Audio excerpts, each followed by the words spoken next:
Hello everyone, आप सभी का स्वागत है। बहुत ही इंपॉर्टेंट न्यूज आई है देखने को, जहां सीडीएस अनिल चौहान जी ने कहा है कि जो बाउंड्री डिस्प्यूट विद चाइना है वो बिगेस्ट प्रॉब्लम हमारी है। तो आइए देखते हैं इस आर्टिकल में क्या क्या चीजें देखने को मिलेगी। हमें आपको नेट में इस तरह के बहुत सारे आर्टिकल देखने को मिल जाएंगे जहां इस चीज के बारे में हाईलाइट किया गया है। तो देखते हैं कि इसमें क्या क्या चीजें इन्होंने कहा है। देखिए, यहाँ कहा है कि from China borders road to Pakistan leading India the tactic, CDS general Anil Chauhan reveal 6 biggest threat to national security. तो इन्होंने बेसिकली 6 बिगेस्ट जो थ्रेट है नेशनल सिक्योरिटी के लिए, वो इन्होंने ये चीज मेंशन करी है। तो ये बहुत ही इंपॉर्टेंट हो जाता है। कोई एग्जाम्स अगर आप लोग दे रहे हो तो ये सब चीज के बारे में, नेशनल सिक्योरिटी के बारे में आपको पता होना चाहिए क्या क्या प्रॉब्लम्स है। तो इन्होंने बेसिकली ये कहा है कि जो अनरिजॉल्व बाउंड्री डिस्प्यूट है जो हमारे चाइना और इंडिया के बीच में ना, वो अभी अभी के टाइम में सबसे ज्यादा वो बिगेस्ट नेशनल चैलेंजेस है और नेशनल सिक्योरिटी चैलेंजेस है अभी के टाइम में।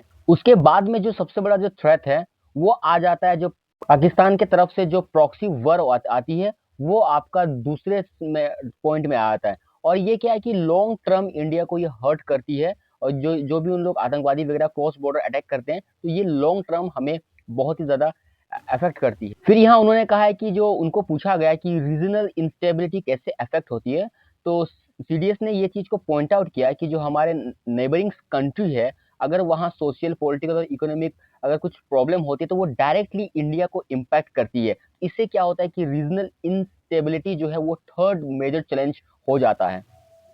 और जो सबसे अच्छी चीज मुझे लगी ना, कि जो इनको पूछा गया है कि जो फ्यूचर वर्क कैसे होगा, ये चीज में इन्होंने डायरेक्टली कहा कि देखिए फ्यूचर वर्क जो आपका होगा लैंड, एयर और सी से नहीं होगा। इंस्टेड ये क्या होगा, आपका न्यू डोमेन में ये शिफ्ट हो जाएगी, जैसे कि साइबर हुआ, स्पेस हुआ, इलेक्ट्रोमैग्नेटिक फील्ड्स हुआ।